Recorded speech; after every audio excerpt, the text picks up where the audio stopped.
Hello, आप सभी को मेरे नौकरी फर्स्ट चैनल और प्लेटफॉर्म पे स्वागत है। मेरे चैनल पे जो होता है कोई भी जॉब है, प्राइवेट हो, सेमी गवर्नमेंट हो या फिर गवर्नमेंट हो, जो भी जॉब का नोटिफिकेशन आता है सबसे पहले मैं अपने चैनल पे इसको डिस्कस करता हूँ, लाता हूँ आप लोगों के सामने। तो आप आज जो है यहाँ पे देख लीजिए, केंद्रीय विद्यालय संगठन और नवोदय विद्यालय समिति की तरफ से एक ज्वाइंट आपका एडवर्टाइजमेंट आया आज की डेट में 14 नवंबर को आया। और इसमें जो teaching post, non teaching post जो है, दोनों एडवर्टाइजमेंट आया था। तो ये वाला जो वीडियो है रहने वाला जो है आपका नॉन टीचिंग का, टीचिंग पोस्ट के लिए मैंने एक अलग से वीडियो बना चुका हूँ, क्योंकि जो देखिए एडवर्टाइजमेंट जहाँ पे 52 पेजेज का है, 52 पेजेज का है, तो सबको एक में एक कैलकुलेट आपको जो है कवर करना थोड़ा मुश्किल था, लेंदी वीडियो हो जाता है, इसलिए मैंने दोनों को अलग अलग कर दिया, क्योंकि दोनों का इंटरेस्ट भी अलग अलग है। जो टीचिंग वाले आए उनका अलग इंटरेस्ट है और नॉन टीचिंग वाले हैं उनका अलग इंटरेस्ट है। तो आप लोग से एक छोटा सा रिक्वेस्ट है, यदि आप यूट्यूब चैनल पर देख रहे हैं तो चैनल को सब्सक्राइब कर लीजिए, लाइक कर दीजिए और दोस्तों के पास शेयर कर दीजिए। यदि आप फेसबुक पेज पे देख रहे हैं तो फेसबुक पेज को जरूर फॉलो करें, ताकि जो भी आने वाला नोटिफिकेशन है सबसे पहले आपके पास पहुंचेगा, यदि आप जॉब लेना चाहते हैं तो। अब जो है teaching post, non teaching post दो था। तो नॉन टीचिंग पोस्ट में आपका कुछ ऐसा जो पोस्ट है जो कि फ्रेशर के लिए, और कुछ जो है आपको जो कॉलेज कार्यरत है उनके लिए, जैसे असिस्टेंट है यहाँ पे, जिसमें कमिश्नर है। तो यहाँ पे देख लीजिएगा, यहाँ पे टोटल 8 पोस्ट है। तो ये जो इसमें फ्रेशर नहीं भर सकते, तो इसलिए मैं जो फ्रेशर है सिर्फ उसी के लिए मैं कवर करूँगा। वीडियो को लास्ट तक जरूर देखिएगा, क्योंकि जब तक लास्ट तक नहीं देखिएगा वीडियो तब तक पूरा आपको कंप्लीट इन्फॉर्मेशन नहीं मिलेगा। और फॉर्म भरते वक्त अधिकांश लोग गलत कर बैठते हैं, तो फिर बाद में आपको बहुत समय ऐसा होता है कि उसमें आपको करेक्शन का विंडो नहीं खुलता है, तो फिर दिक्कत हो जाता है। तो इसलिए फॉर्म भरते समय नॉन टीचिंग पोस्ट के लिए यहाँ पे KVS में, केंद्रीय विद्यालय संगठन में आपका यहाँ पे आपका एडमिनिस्ट्रेटिव ऑफिसर है। यहाँ पे टोटल आपका पोस्ट यहाँ पे 12 गो का है। फिर उसके बाद फाइनेंस ऑफिसर है, यहाँ पे 5 गो टोटल है। इसका कैटेगरी वाइज जो है दिया हुआ है। इसी प्रकार से सबका जो है यहाँ पे स्टेनो ग्रेड 1 का है यहाँ पे और लास्ट में। उसके बाद 3 वैकेंसी है। उसके बाद आपका स्टेनो ग्रेड 2 का जो है यहाँ पे 57 वैकेंसी। इस प्रकार से हर यहाँ पे जूनियर ट्रांसलेटर का है, ऑफिस असिस्टेंट सेक्शन ऑफिसर का है, यहाँ पे देख सकते हैं, और सीनियर सेक्रेटरीट असिस्टेंट का है। इस प्रकार से जो है आपका टोटल इस तरह से पोस्ट है। इस कॉलम में यहाँ पे पोस्ट, टोटल पोस्ट दिया है, देख लीजिएगा वीडियो को पॉज करके। और या फिर यहाँ पे नॉन टीचिंग पोस्ट देख सकते हैं। यहाँ पे नॉन टीचिंग पोस्ट आपका NVSC नवोदय विद्यालय में है, उसके नई विद्यालय संगठन में था। यहाँ पे नवोदय विद्यालय समिति में है आपका टोटल। यहाँ पे इस तरह का आपका जूनियर सेक्रेटरीट असिस्टेंट है। उसके बाद सेक्रेटरीट असिस्टेंट JNV कैडर है। उसके बाद लैब अटेंडेंट का है। फिर मल्टीटास्किंग स्टाफ का है। तो इस तरह से टोटल वैकेंसी दिया हुआ और अलग अलग कैटेगरी में यहाँ पे दिया हुआ, तो इसको देख सकते हैं अपने अकॉर्डिंग। और जो यहाँ पे जो है टोटल इस तरह से वैकेंसी था। और देखते हैं आपका इंपॉर्टेंट डेट जो क्या रहने वाला है फॉर्म भरने के लिए। अब जो यहाँ पे इंपॉर्टेंट जो डेट है, यहाँ पे देख सकते हैं इंपॉर्टेंट डेट। आपका रजिस्ट्रेशन आपको 4 नवंबर आज से ही 10 बजे से सुबह से स्टार्ट हो गया। उसके बाद रजिस्ट्रेशन का लास्ट डेट जो था आपको फॉर्म भरने का 4 दिसंबर आने वाला है, यानी 14 नवंबर से लेकर 4 दिसंबर तक आपको फॉर्म भरना है। उसमें आपको पेमेंट भी कर लेना है। और यहाँ पे पेमेंट करके मतलब फाइनल आपको फॉर्म जो है तो 4 दिसंबर तक जो है आपको फॉर्म फिल कर देना चाहिए। आपको उसका लास्ट डेट का इंतजार नहीं करना चाहिए, क्योंकि बहुत कम ही समय दे रहे हैं। और उसके बाद जो है यहाँ पे इसका सिलेबस दिया हुआ है, किस तरह से आपका एग्जाम शेड्यूल होगा, कितने प्रोसेस, कैसा एग्जाम का प्रोसेस क्या रहेगा और कैसे आपका सिलेक्शन होगा, सब मैं इसको डिस्कस कराऊंगा। आप वीडियो को लास्ट तक जरूर देखिएगा। और अभी भी आप जो चैनल को सब्सक्राइब नहीं किए तो यूट्यूब चैनल पर देखें तो इसको जरूर सब्सक्राइब कीजिए, और फेसबुक पेज पर देखें तो उसको भी जरूर फॉलो कीजिए। अब जो यहाँ पे देख सकते हैं एडमिनिस्ट्रेटिव ऑफिसर के लिए यहाँ पे आपका पे स्केल जो मिलने वाला लेवल 10 का मिलने वाला है 56,100 से लेकर 1,77,500 के पे मैट्रिक्स मिलेगा। उसके आपका मैक्सिमम एज जो है 45 या 45 वर्ष से अधिक नहीं होना चाहिए। आपका जनरल इसमें आपका क्वालिफिकेशन जो है सिर्फ और सिर्फ किसी भी यूनिवर्सिटी से ग्रेजुएशन पास होना चाहिए। उसके बाद आपका यहाँ पे इसका है एक्सपीरियंस का इन्होंने महत्व दे रहे हैं, यानी इंपॉर्टेंस दे रहे हैं। यानी 3 ईयर्स का आपके पास regular service as a section officer होना चाहिए, और लेवल कितना का 7 का, यानी 44,900 के कम से कम 3 साल का यहाँ पे होना चाहिए आपका। उसके बाद कंप्यूटर एप्लीकेशन होना चाहिए आपके पास, इसका नॉलेज होना चाहिए। फिर उसके बाद यहाँ पे देख सकते हैं फाइनेंस ऑफिसर में आपके लेवल 7 का मिलेगा 44,900 से लेकर के 1,42,400 तक का पे मैट्रिक रहने वाला है। आपका एज जो है आपका 35 ईयर्स का रहने वाला है, इतना अधिकतम एज दिया हुआ है।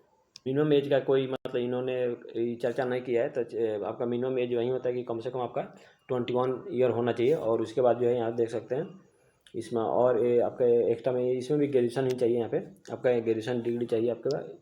यहाँ पे जो है आपका कॉमर्स में होना चाहिए 50% मार्क्स के साथ। और उसके बाद जो है आपके पास जो है ना 4 ईयर्स का जो है आपके पास आपका अकाउंट में एज ए अकाउंट या फिर ऑडिट अकाउंट के लिए आपका एक्सपीरियंस होना चाहिए, या फिर आपका मास्टर डिग्री है और फिर 4 ईयर्स का यहाँ पे लेवल 6 का दोनों में होना चाहिए। लेवल 6 के इक्विवेलेंट आपको जॉब किया होना चाहिए। उसके बाद अकाउंट और ऑडिट के तौर पे, और यही आपका इसका क्वालिफिकेशन है। और उसके बाद जो है यहाँ पे एक नया यहाँ पे फॉर असिस्टेंट इंजीनियर है। तो इस तरह से जो आपको वीडियो को पॉज करके देख लीजिएगा, क्योंकि वीडियो लंबा होने वाला है। सबका यहाँ पे इसी तरह क्वालिफिकेशन दिया हुआ है, तो वीडियो को आप जो है पॉज करके जरूर देखिएगा। और इस प्रकार से जो आपका एज रिलैक्सेशन मिल जाने वाला है, जिसमें SC ST के लिए 5 ईयर्स का है, और अदर बैकवर्ड OBC के लिए 3 ईयर्स के लिए, और फीमेल्स जो कैंडिडेट है चाहे किसी भी पोस्ट के लिए भरे तो उनको 10 ईयर्स का यहाँ पे आपको छूट मिलेगा। अब जो है यहाँ पे देख सकते हैं मोड ऑफ सिलेक्शन जो है स्कीम ऑफ द एग्जामिनेशन, ये देख सकते हैं यहाँ पे। इसमें जो है 2 टायर एग्जामिनेशन होगा, इंटरव्यू के साथ होगा कुछ पोस्ट के लिए, और कुछ पोस्ट के लिए इंटरव्यू नहीं होगा, सिर्फ स्किल टेस्ट होगा। कुछ पोस्ट के लिए स्किल टेस्ट भी नहीं है। तो यहाँ देख सकते हैं यहाँ पे लिखा हुआ है कि यहाँ पे 2 टायर एग्जाम होगा। ई वाला जितना पोस्ट है इनके लिए 2 टायर एग्जाम होगा, और उसके बाद इंटरव्यू होगा 100 मार्क्स का। 100 मार्क्स से इसमें 85 नंबर आपका रिटन एग्जाम से स्टेज 2 का, और 50% आपका जो 100 मतलब 100 नंबर का जो इंटरव्यू होगा उसमें 15% इसका कैलकुलेट किया जाएगा। और जो है यहाँ पे देख सकते हैं ई वाला जो सब्जेक्ट यहाँ इसका जो भी वही है आपका इंटरव्यू होने वाला है। और यहाँ पे बोल रहा है यहाँ पे बी में there will be 2 tier exam, यहाँ पे 2 टायर एग्जाम होगा और स्किल टेस्ट होगा। यहाँ पे ई वाला जो पोस्ट है इसमें स्किल टेस्ट आपको चाहिए। इसमें स्किल टेस्ट में क्या होगा, टाइपिंग वाइपिंग जो होता है उस तरह, या फिर स्टेनो के लिए शॉर्ट हैंड राइटिंग जो होता है वो आपको चाहिए, आपको सेकेंड एग्ज़ाम पास होने के बाद। और यहाँ पे जो है देख लीजिएगा, यहाँ पे जो मल्टीटास्किंग के लिए स्पेशल दिया हुआ है यहाँ पे there will neither be interview nor skill test for the following post. ये वाला जो पोस्ट के लिए ना तो कोई स्किल टेस्ट होने वाला है ना इंटरव्यू होना है। मतलब 2 टायर का एग्जाम होगा, दोनों टायर का एग्जाम आप सिर्फ पास करके आपको जॉब मिल जाएगा। जिसमें KVS में देखिए असिस्टेंट सेक्शन ऑफिसर का, सीनियर सेक्रेटरीट असिस्टेंट का, इसमें लैब अटेंडेंट के NVS में है, और मल्टीटास्किंग स्टाफ के लिए यहाँ पे। और यहाँ पे मेनली जो आपका इसके लिए है क्या बोलते हैं, यहाँ देख सकते हैं सिर्फ और सिर्फ जो यहाँ पे टायर 2 पे जो है आपको क्वालिफाई करने के बाद आपको यहाँ पे जॉब मिलने वाला है। इसमें कोई आपका इंटरव्यू और स्किल टेस्ट होने वाला नहीं है। और यहाँ जो है, और यहाँ पे सॉरी जो है आपका टायर 1 जो है यहाँ पे एग्जाम जो क्वालिफाइंग मार्क होगा सिर्फ उसमें आपका मेरिट नहीं बनेगा। मेरिट बनेगा सेकंड पेपर आपका स्टेज 2 टायर 2 पे, और आपका जिसमें आपका स्किल टेस्ट होगा उस पर, या फिर इंटरव्यू होगा उस पर। तो यहाँ पे टायर 2 में आपका इंपॉर्टेंट है। और ये आपका जो सिलेबस है टायर 1 का यहाँ पे, तो टायर 1 में आपको देख लीजिए 100 क्वेश्चन होगा और 300 आपका मार्क्स होगा। मतलब एक क्वेश्चन आपका 3 नंबर का होगा एक क्वेश्चन। और इस प्रकार सब्जेक्ट रहने वाला है कंपोनेंट ऑफ द यहाँ पे टेस्ट देना है, जिसमें रीजनिंग रहेगा, मैथ रहेगा, उसके बाद कंप्यूटर रहेगा लिटरेसी, उसके बाद नॉलेज जनरल नॉलेज रहेगा। उसके बाद यहाँ पे लैंग्वेज कॉम्पिटेंसी यानी सिर्फ इंग्लिश का होगा, सिर्फ और सिर्फ इंग्लिश लैंग्वेज का यहाँ पे टेस्ट होगा। और फिर उसके बाद language competency other than the modern language Indian language, modern Indian language, उसके अलावा जो आपका यहाँ पे इस लैंग्वेज का टेस्ट होगा यहाँ पे। तो इस प्रकार से आपका पेपर आपका टायर 1 का सिलेबस हो गया। फिर यहाँ पे मल्टीटास्किंग स्टाफ के लिए यहाँ पे देख सकते हैं, यहाँ पे जो है प्रॉपर जो आपको मल्टीटास्किंग स्टाफ के लिए यहाँ पे जो सिलेबस दिया, इधर सब्जेक्ट हो गया, इधर आपका 100 क्वेश्चन होगा, और फिर 300 आपका मार्क्स का होगा, सेम होगा। लेकिन बट यहाँ पे सिर्फ और सिर्फ इसका प्रॉपर मल्टीटास्किंग स्टाफ के लिए सिलेबस। अब जो यहाँ पे टायर 2 के लिए यहाँ पे सेपरेट एग्जाम जो होगा हर पोस्ट के लिए, यहाँ पे देख सकते हैं यहाँ पे डिटेल सिलेबस जो आपके इसके साइड पे दिया हुआ है। लेकिन यहाँ पे जो है आपका 70 को क्वेश्चन होगा, 100 मार्क्स का आपका सेकंड टायर का एग्जाम होगा। तो यहाँ पे देख सकते हैं 60 यानी 60 को आपका नंबर ऑफ क्वेश्चन होगा जो ऑब्जेक्टिव होगा। यहाँ पे फिल इन द ब्लैंक्स से मैच फॉलोइंग दिस हो सकता है। और उसके बाद क्वेश्चन आपका डिस्क्रिप्टिव का 10 होगा, और एक क्वेश्चन होगा आपका 4 नंबर का, 10 होगा यहाँ पे 40 नंबर ही हो गया। उसके बाद 60 नंबर, तो 100 नंबर का टोटल आपका एग्जाम हो जा रहा है यहाँ पे। अब जो यहाँ पे स्किल टेस्ट जो होने वाला है, यहाँ पे देख सकते हैं जूनियर सेक्रेटरीट असिस्टेंट KVS में है। उसके लिए आपका कंप्यूटर टेस्ट होगा, कंप्यूटर टाइपिंग टेस्ट होगा, कंप्यूटर पर सिर्फ होगा। इसमें नेट टाइपिंग स्पीड आपका 35 वर्ड पर मिनट होना चाहिए इंग्लिश में, और 30 वर्ड पर मिनट आपका हिंदी में होना चाहिए। आपका क्वालिफाइंग है। उसके बाद आपका कंप्यूटर प्रोफिशिएंसी टेस्ट होगा, जिसमें MS word, MS Excel, MS Access, MS PowerPoint इस तरह से होना चाहिए। उसके बाद आपको इसमें एटलीस्ट 45% आपको यहाँ पे आपको मार्क्स इसमें लाना होगा कंप्यूटर प्रोफिशिएंसी टेस्ट में। उसके बाद यहाँ पे जूनियर सेक्रेटरीट असिस्टेंट जिसके नवोदय विद्यालय समिति में आपका टाइपिंग टेस्ट सिर्फ कंप्यूटर पर होगा। इसमें आप भी यहाँ पे 30 वर्ड पर मिनट इंग्लिश में होगा, और 25 वर्ड पर मिनट हिंदी में होगा, और यहाँ पे क्वालिफाइंग नेचर है। फिर यहाँ पे स्टेनोग्राफर ग्रेड 1 और ग्रेड 2 के लिए यहाँ पे देख सकते हैं शॉर्ट हैंड डिस्क्रिप्शन जो है। फिर उसका टाइपिंग कंप्यूटर पे है। इस प्रकार से आपका qualifying in the short hand and the typing सिर्फ और सिर्फ क्वालिफाई करना है इसमें।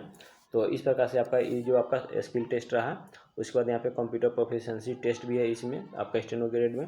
स्टेनो आपका ग्रेड 1 और ग्रेड 2 में बाइलिंगुअल हिंदी और इंग्लिश में दो 100 मार्क्स होगा, जिसमें 40% मार्क्स का आपको लाना कंपलसरी है आपको पास होने के लिए।